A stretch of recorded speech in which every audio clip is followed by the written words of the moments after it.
I think we'll just go ahead and get started. Okay, great. Okay, we have the roll call.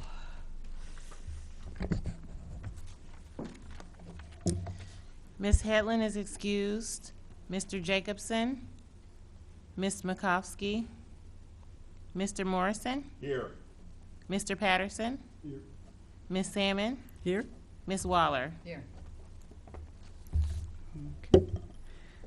Any changes to the agenda? Okay. Next, we need to approve the minutes of the previous meeting. Can we do that? Do we have enough people to do that? I believe so because Robin Douglas is technically not a member anymore, and Okay, so yeah. okay. All right, did anybody have any, actually, I had a change. This is really minor. On the presentation by staff part of it, looks like something's left there from the previous thing for Art Now.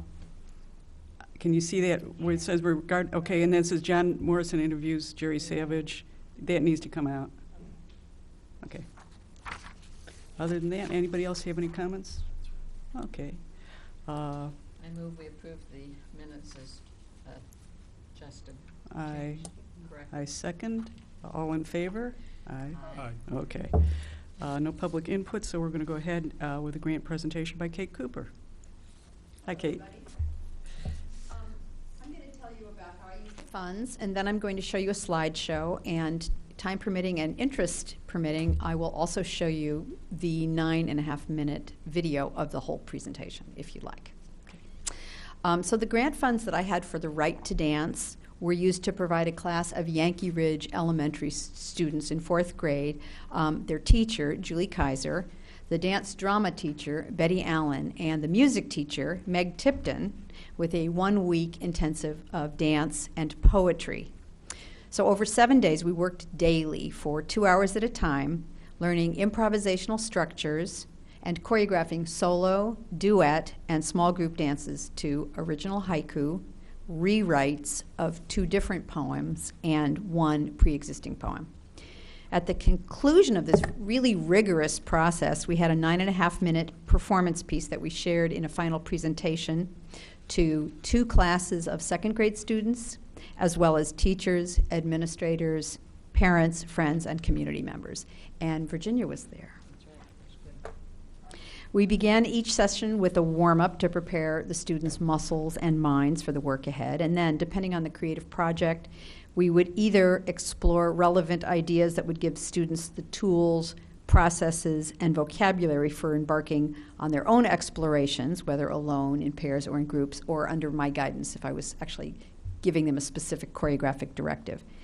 So, for example, to create our first poem about busy people in a city, students learned an improvisational structure about moving through the space in very deliberate patterns and formations on a grid.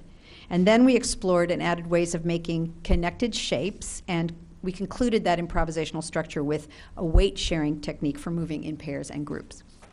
For the second set of duets, based on a poem about being like another person, I taught the students the concept of a phrase, after which they created their own shared movement sentences, which is really very much what a phrase is like, using a mirroring technique and trading leadership.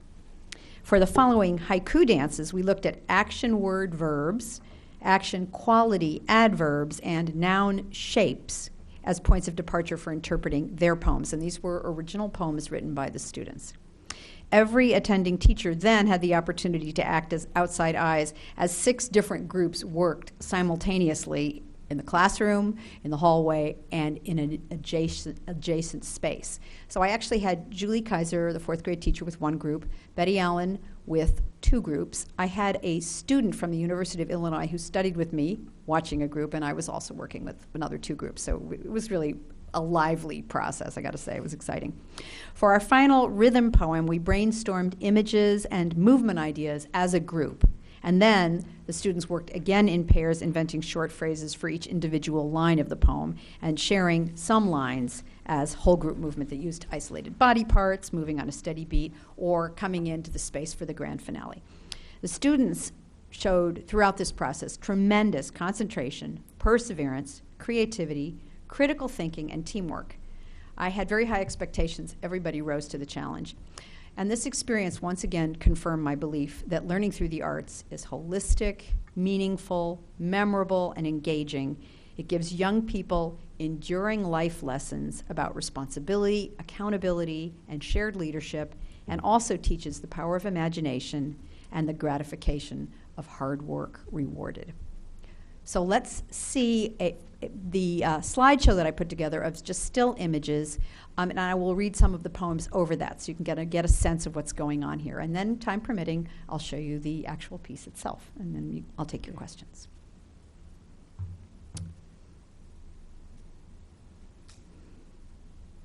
See if we get a little audio here. It's a little sound that goes behind this, which you may or not be able to hear. Doesn't really matter. So I started with an introduction, and this is in the performance setting with the second graders on the floor, and we're doing our warm-up. And the warm-up is based on a developmental movement pattern sequence that uses 8 patterns that humans move through from birth to age 1 that help wire our brains for concentration, focus, social aptitude, and math and reading skills. And we always end that with a spinning part. So that's what they're doing there, they're spinning. So now the dance begins. Sing a song of people, walking fast or slow. People in the city, up and down they go. People on the sidewalk, people on the bus, people passing and back in front of us. People on the subway, underneath the ground, people riding taxis, round and round and round. People in tall buildings and in stores below, riding elevators, up and down they go. People walking singly, people in a crowd, people saying nothing, people talking loud, people laughing, smiling, grumpy people too, people who just hurry and who never look at you. Sing a song of people who like to come and go. Sing of city people you see, but never know. And then they transition to their duets, and these were rewrites of a poem called Changing. I know what I move like. I'd like to be you, and rise when you rise and sink like you do. I'd like to change places for maybe a dance, and skip as you skip, and prance as you prance, and reach what you're reaching, and slide when you slide, and dance what you're feeling, and stride as you stride. I wish we could do it. What fun it would be if I could try your moves, and you'd move like me. And then we did haiku. The only one I'm showing here is this one that was called Maggots. Maggots are squirming, tickling, and munching away. Super maggots fly. Because my photographer was also playing recorder for all the other haiku pieces. Then this was our other rewrite. It was about beat and rhythm. There's a beat in the water. There's a rhythm in my mother. There's a rhythm in the sand. That's what he's doing, a rhythm in the sand. There's a rhythm in my band, and they're playing instruments. And then we had a big transition. Another group came in. There's a beat in the air. There's a rhythm everywhere. There's a beat in the air. There's a rhythm everywhere. There's a beat on the street. There's a rhythm in the heat. There's a beat in my walk. There's a rhythm in my talk.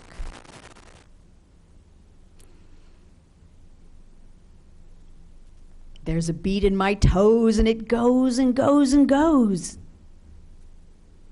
There's a breeze in the spring.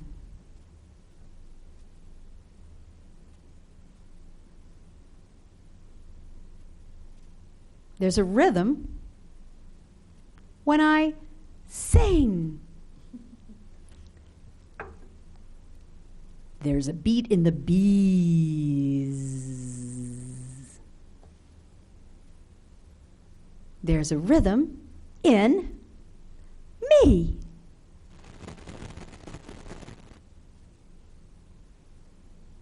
And here's the group.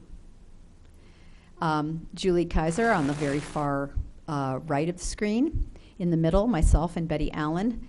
I believe that Megan Tipton would have been sitting out at this point, and we had 30 students. If students were coming in from other classes because of developmental delays or behavior, they were also integrated into this group, so everyone was mainstreamed at that 4th grade level.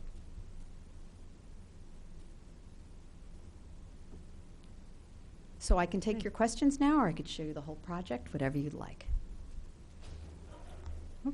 Why don't you show, at least I'll vote. You want to see some of the project now? Yeah. Okay, Yeah, cool. some of it, I think, not All right, the yeah. entire thing. You can jump around on that one. Cool. Okay. So let's bring this up. Oh, here we go. So this was on Dropbox, and Pauline was kind enough to share. So here we go. Hope we get our audio. The audio's off? That's the problem. Okay. Do we have it now? Should we start it again? I'll tell you, we'll pause until we get our sound so you can hear it. Because now you've you got a sense of where we're going with this, and this will be nice for you. Besides, I want you to see all the pretty little signs here that compliment you. Are we waiting for our audio guy to get us up to speed? Okay, cool. We're still rolling. Stop rolling. Okay, we'll wait.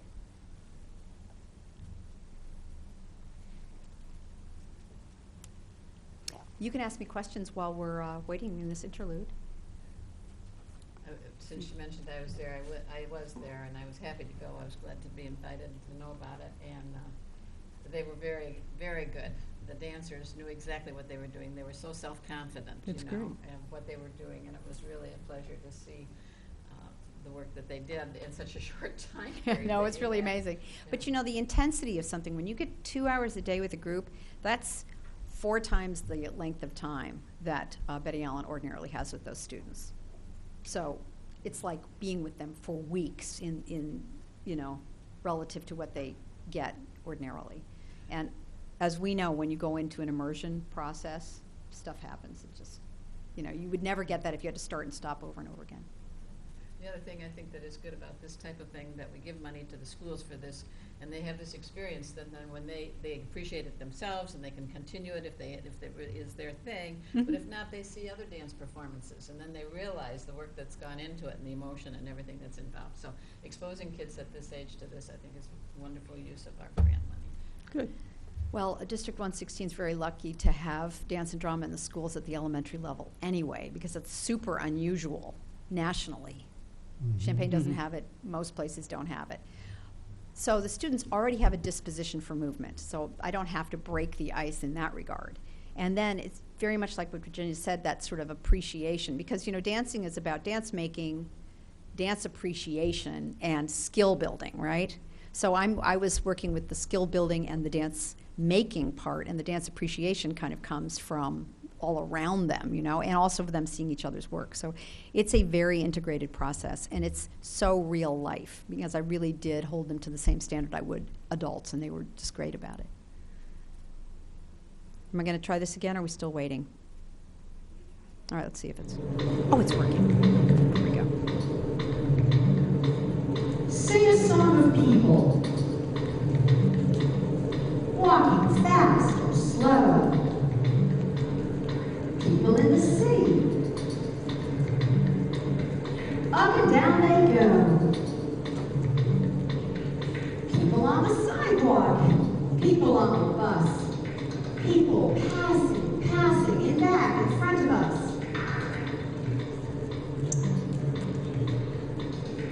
People on the subway, underneath the ground. People riding taxis, round and round and round. People with their hats on, going in the doors. People with umbrellas, when it rains and when it pours. People in tall buildings and in stores below, riding elevators. Up and down they go. People walking singly, people in a crowd, people saying nothing, people talking loud, people laughing, smiling, grumpy people too, people who just hurry and who never look at you. Sing a song of people who like to come and go, Save city people. You see, but never know.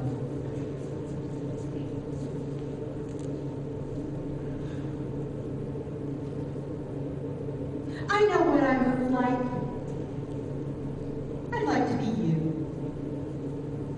Rise when you rise and sink like you do. I'd like to change places for maybe a dance.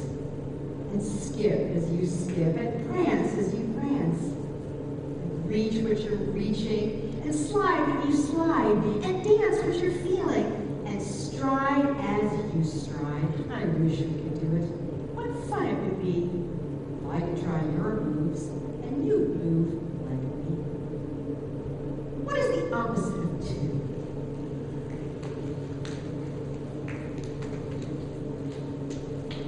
A lonely me, a lonely you. I know how I move. I'd like to be you, and groove like you groove, dance like you do. I'd like to change places for maybe a day, and flip like you flip, and play as you play, and hum what you're humming, and hop when you hop, and think what you're thinking, and stop when you stop. I wish we could do it. What fun it would be. If I could try you out, you could try me.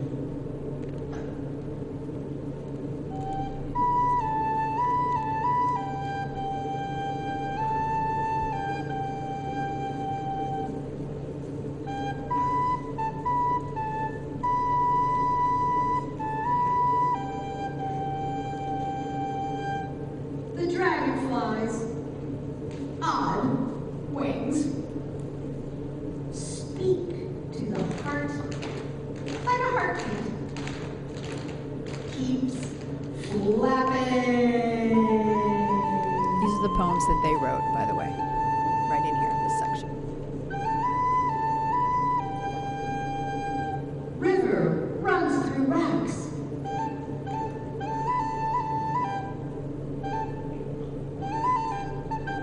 Fish leaps out of river. Bear bends down for a drink.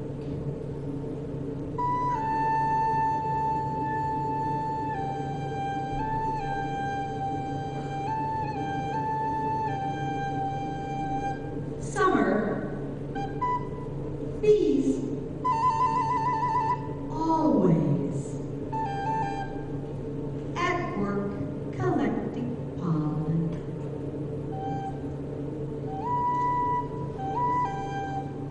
Then they go back home.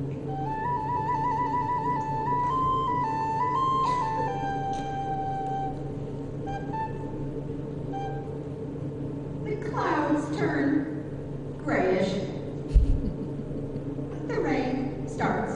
Blip, plop, blip, plop. Onto the ground. Plop.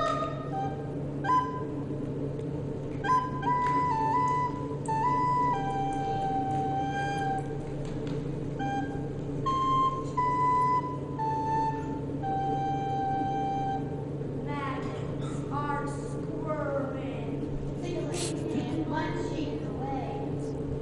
Super maggots fly!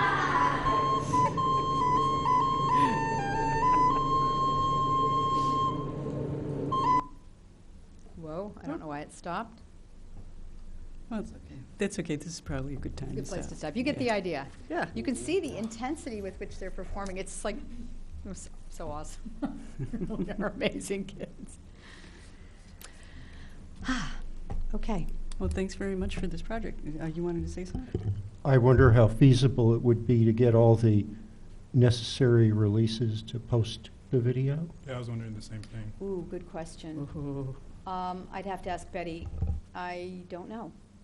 I can find out. I'm always very reluctant to post things to YouTube, et cetera, photos or anything. So are you asking specifically for the video part so that people could see the dances? Yeah. Yeah, for the city, the Public Arts Commission and the section of the city website, Okay, because you've got the Dropbox link, and if we had the okay, I don't know why it stopped, there's no reason, but To publish it, we would need the parents to it's sign actually have a release release for everything. forms. Okay. Yeah. But School is out, ouch. That'd be Right. tough.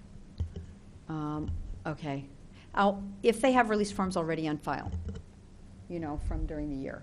we can be in touch about. I'll ask Betty and see if that's possible. Okay. Yeah, I mean, I think that well, in the first place, I think it's really a nice thing for people to see, but it's also, public accountability. Yeah. Yeah. Internally, you all have access to this link, so.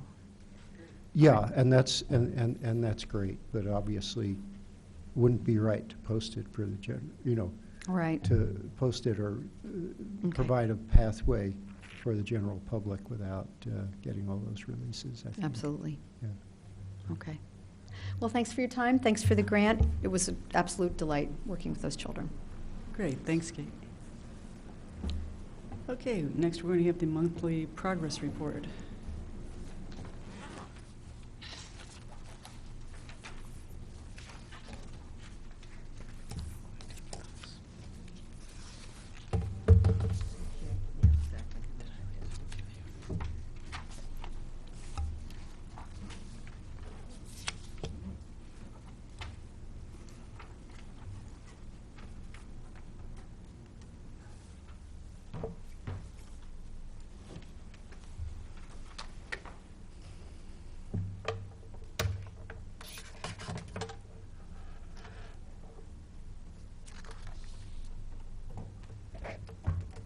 Hi. I'll start with the Artists of the Corridor update. We had our opening reception at the City Building on Thursday, May 21st.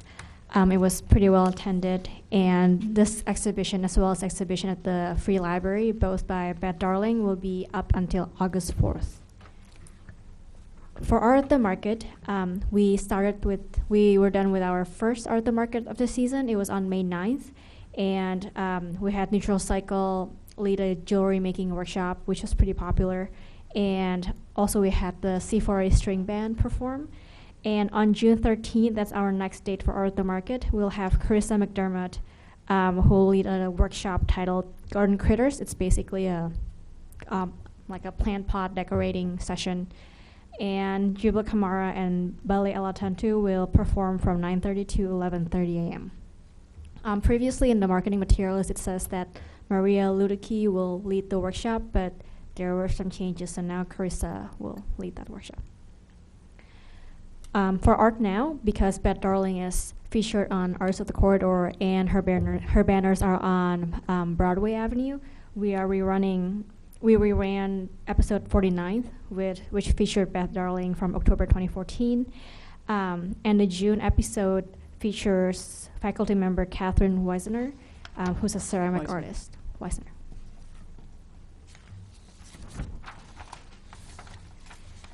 For marketing, we're still updating our Facebook, Twitter, and Instagram, and e-newsletter.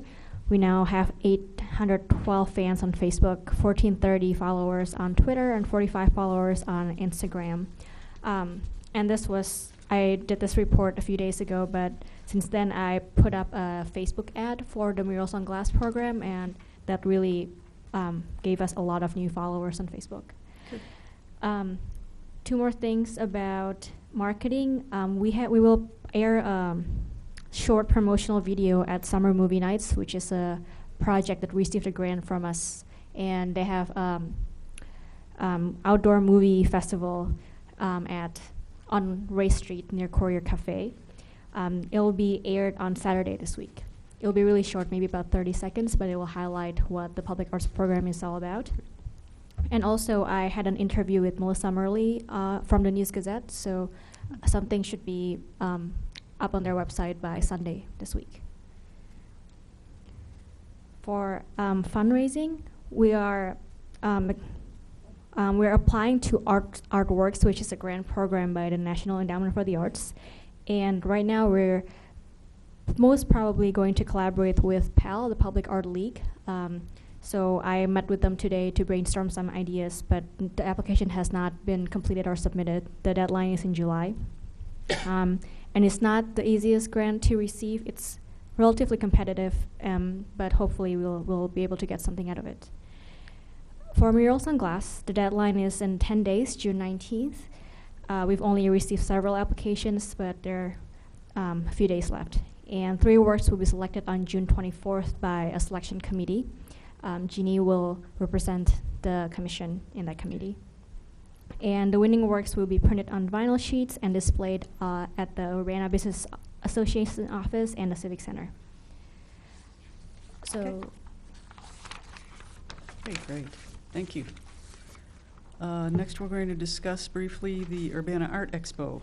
I don't know if you want to. I just have a few updates. So the poster has been created, and I emailed it to all of you.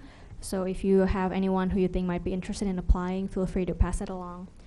This poster was created by Kelly White from 40 North, who is our collaborator in the project.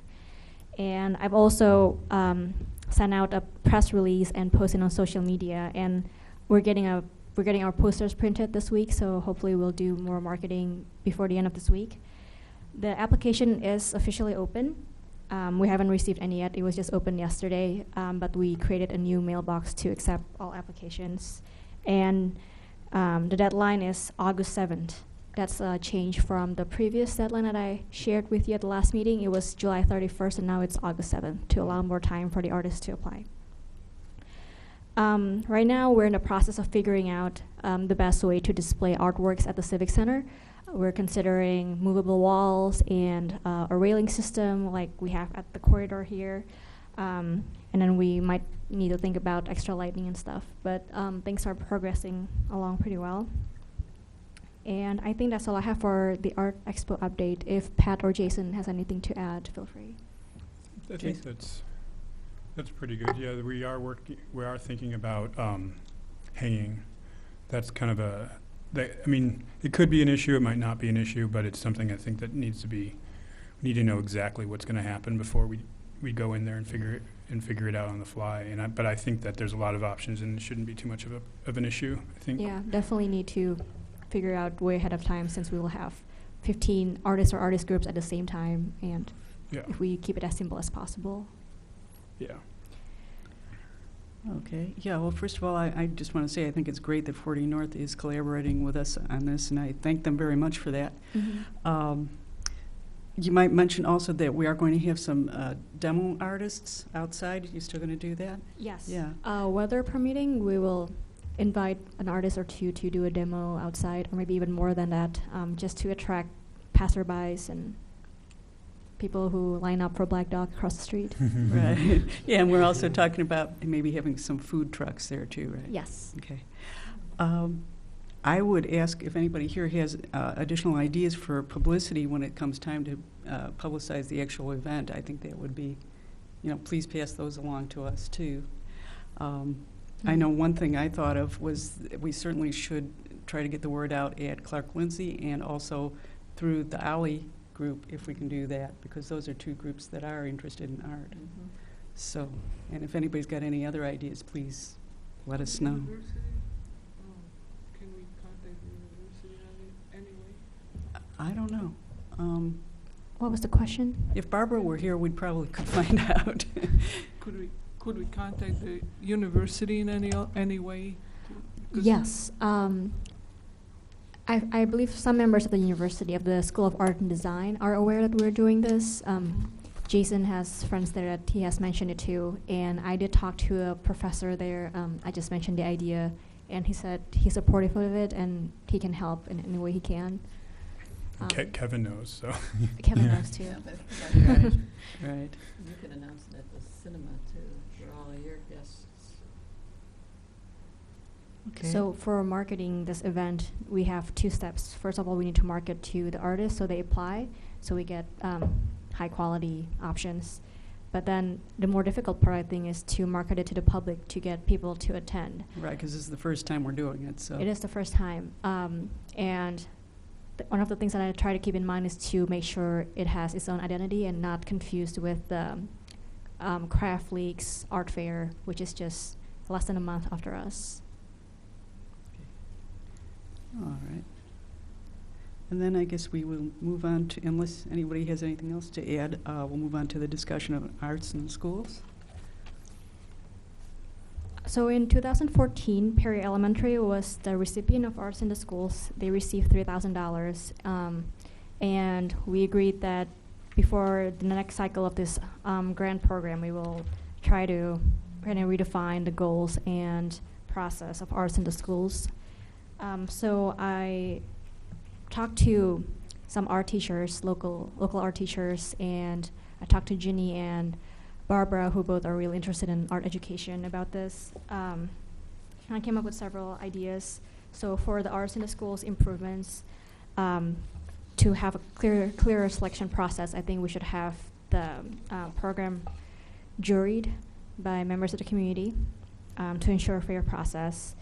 And it will be open not to just schools like in the past, because in 2013 we funded King School, and then this year we funded Prairie School. But I think individuals or local organizations who want to work with the schools can also apply. So it's not just restricted to the schools themselves. And this will be a little bit different, or very different from the regular grant program, because first the emphasis is on art education. So it's really specific. And also, for this grant program, the non-consumable purchase is allowed. For the regular grant programs, you don't allow them to buy instruments or software or, large Computers. Equipment. And for this, I was told that it's really helpful that for this Arts in the School, they got to buy instruments. It's one of their most valuable part of the proposal. The timeline. Application will open on August 3rd, and then we'll have the first deadline on October 16th. Basically, there'll just be a short proposal, and then if they're selected to the next stage, then the full deadline is November 13th. Just because I know that a lot of art educators here are very busy, so I would rather they don't go through the whole process if it's unlikely that they will get it. And that's all I have right now. Okay, I have a question about this, though. Yes. Does this exclude the school-oriented projects from grant consideration in the other program, then? No. Okay. So it is difficult to answer that because there is an overlap, and like Kate Cooper's project, it can definitely fit into arts in the schools. I think you can apply, if you're an art education focused individual or organization, you can choose based on your needs. So for this one, the amounts granted are only 1,000, 2,000, or 3,000. So that might be one of the considerations you have to make before you apply to either one of them. And then whether or not you purchase non-consumable materials is also important. Clearly, this is more competitive since we can only choose maybe up to 2 recipients. So those who can apply to the regular grant program, that might be a more likely bet. Okay. So Prairie had their culminating event a few weeks ago, and Barbara and Ginny got to go. Do you have anything you'd like to say about it, Ginny, or anything you like or don't like about it, or suggestions for the future? Oh, it was tremendous. The whole school was involved in it, and they had the displays all around the schools and everything. So it was very well done. And the person who did it, he was so creative, and we said if only he would work with the other schools and set this up for all the schools so they could all have this great experience that he set up for the Prairie School. So it was very good. Great, very good. For those of you who weren't there, the event was everything, as Ginny said. So there was dance and drama and music, and they unveiled a mural that was done by Langston Alston. So the kids worked with Langston Alston to design this mural, and it was really well done. Great. I kind of want to add something about the difference between the 2 grant programs. So with the regular grant program, a lot of art education projects sometimes I think have a disadvantage, just because if a jury is given 2 options, one is to fund a project like Kate's, which is in a school, it reaches maybe 20, 30 kids, or a project that's really large, open to the public, is attended by thousands. There's a tendency that they would choose the one with the larger audience, sometimes for good reason too. So it's I think it's good that we have this too, just to give art education a better chance. Okay. Yes, any comments, questions? Okay. I think you had some announcements, or? I do have some announcements. So I have sad news. Kevin Hamilton cannot serve in the commission any longer. Yeah. Because he has, more demanding work commitment now, so he's not able to make the time. So we are looking for 2 new commission members, which we'll hopefully get soon. And so now we only have 7 members.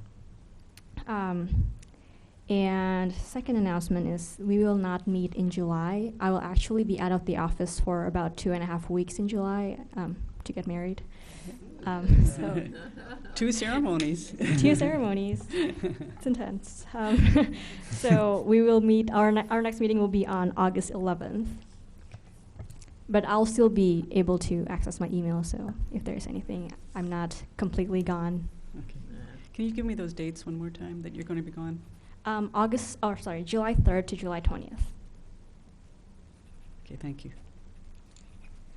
And just one last announcement. So right now we have 3 commissioners here whose terms are ending. So if you received a letter from the mayor's office asking you if you want to renew your term, please remember to respond to that. And if you're not thinking about renewing, just please let me know and contact me directly. Okay. Anybody else have anything? Yes, go ahead. So I just thought I'd give a little update on what the council seems to be thinking, and Brandon may have other thoughts. But I think the presentation a couple of weeks ago was very, very well received. All of the feedback I heard was extremely positive. And we'll vote on next year's budget next week on Monday night, the 15th.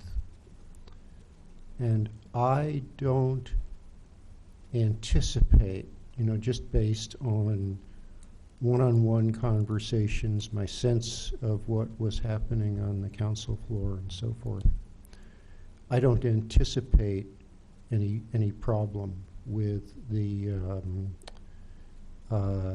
funding for the commission as the budget was presented to us. You never count on anything until it's done, but I don't think there'll be any. There may not be any challenge to it at all, but if there is a challenge, I don't think it'll be a serious one. Well, thanks for the update. Yeah, thank you for representing us. Yes, thank you very much. Okay, if no one else has anything, I would like to move that we adjourn. Can I have a second? Second. We're adjourned.